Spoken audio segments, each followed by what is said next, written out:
Alright guys, here we have two clutch starter safety switches. Came off this F-150 side flare. Alright, so this guy was not working no more.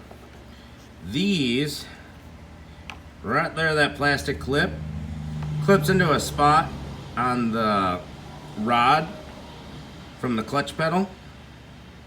And that rod pushes in on the clutch master cylinder.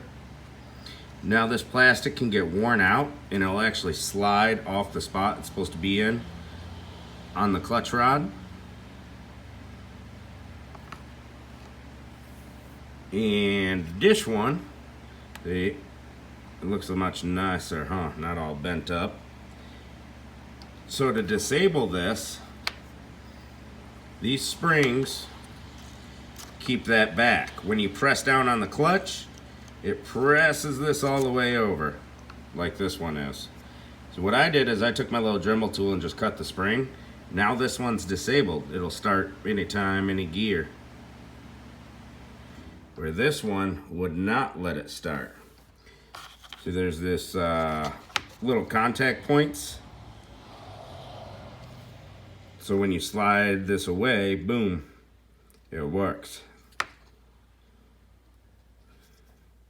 So you just clip this onto that clutch rod,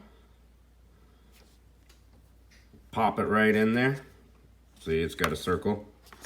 And then after you pop it on there, pop your cap back on, kind of like slides in and then pops on.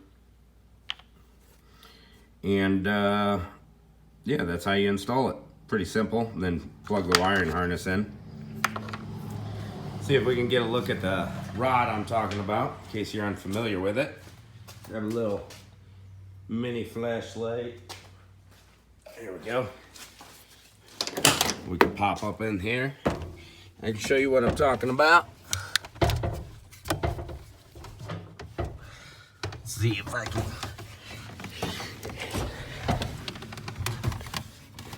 There we go. There's our little rod. It's got grooves on it. This one is sloppy right here. It's actually worn a hole in the metal because the bushing fell out. This is a 93, so who knows how many years ago it fell out. But it clips onto that rod there. And so when you press your clutch pedal in, it changes the position of that switch to allow you to start. And that's how it works.